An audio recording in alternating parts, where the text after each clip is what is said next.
In this paragraph, Paul now draws out the consequences of the gospel that he has just outlined in verses 14 and 15.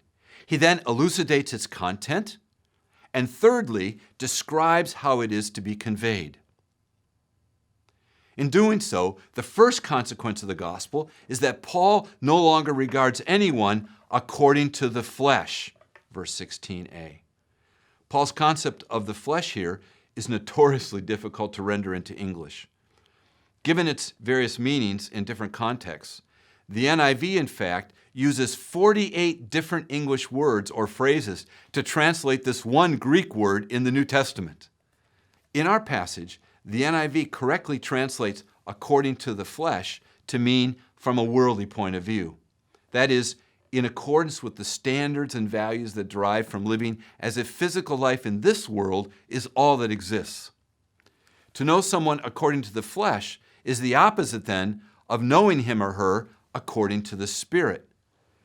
And of course, to know somebody according to the Spirit is the mark of the age of the New Covenant, characterized by the pouring out of the Spirit. Think again of chapter 3, verse 3, and chapter 3, verses 6 to 18. Conversion thus entails a converted criteria for evaluating what is valuable and what is true.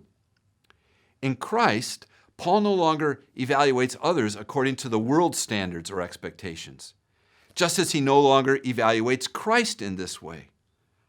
Apart from the resurrection, of course, Jesus' death on the cross could only mean that he had been cursed by God for his own sin as a messianic pretender.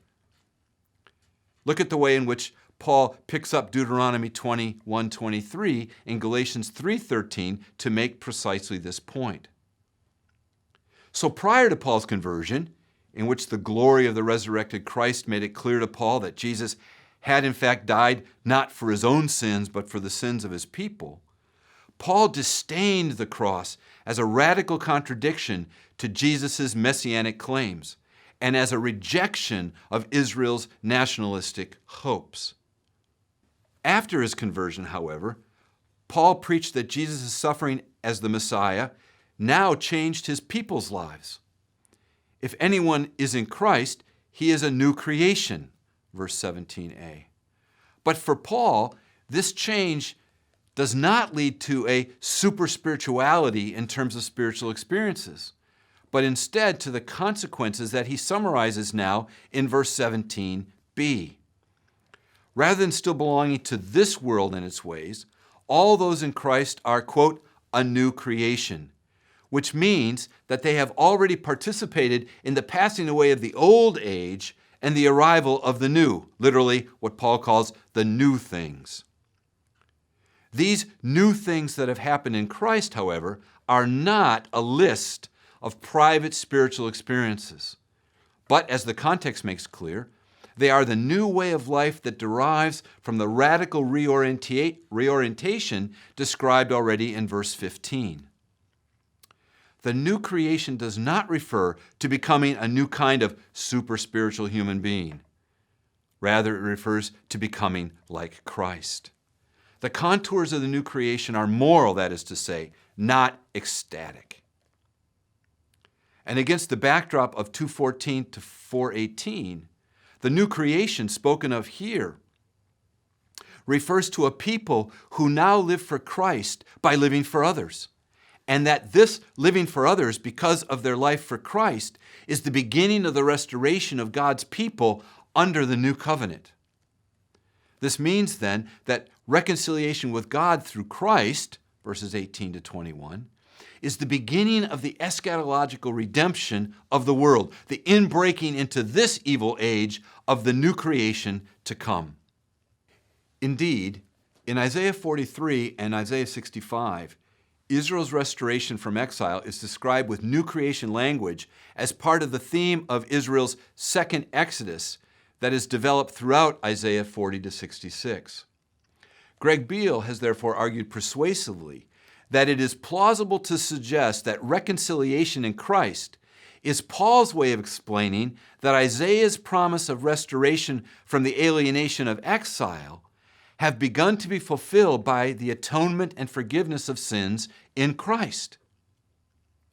and that this point is made abundantly clear by Paul's allusion in verse 17b to Isaiah 43, verses 18 and 19, where we read, "Do not remember the former things, and do not discuss the old things. Behold, I make new things." This language, then, is an exhortation for Israel to forget her past sin and judgment and to look forward to God's work of restoration and new creation to come. The key Old Testament texts concerning the eschatological new creation are, of course, Isaiah 43, 16 to 21, Isaiah 65, 16 to 23, and Isaiah 66, 22 to 23.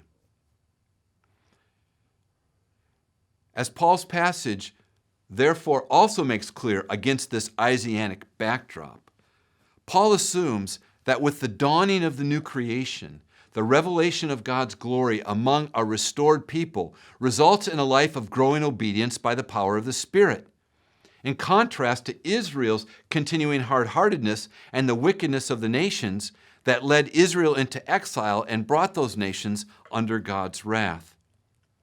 It is therefore not overstating the case to argue that the personal transformation brought about by the Spirit in 2 Corinthians 3:18 is the evidence that one is part of the new creation now being spoken about in 5:17. Hence, whatever the new things are in 5:17, they must certainly include a new life of growing obedience to God brought about by the Spirit. Thus, in my reading of the text, the new creation is cosmological in nature, but not cosmic in scope. The restoration of the rest of creation, like the final removal of human suffering and strife, is yet to come at the parousia. Hubbard has pointed out that Paul's understanding of the current eschatological situation thus can be stated in this way, quote, "The Christian groans because of the already, while the creation groans because of the not yet," end quote. For during the current overlapping of the ages, eschatological restoration is experienced only by believers and only within the ongoing epoch of the age in which the God of this world still blinds unbelievers to what Paul and all believers now know is true. Compare simply 2 Corinthians 4:4 with Paul's statement here in 5:16. Though Paul affirms that the transformation of God's people is already a defeat of the God of this world, equal to creation in its cosmic significance, he also emphasizes that the resurrection power of the new creation is presently seen not in cosmic renewal, but in the ability of the faithful to endure in the midst of the continuing adversity of the old age. The magnitude of what Paul has just said thus leads him to declare in verse 18a that the origin of all this can be none other than God himself. Only God's creative power can explain the recreation of people who once lived according to the flesh into people who now live for Christ.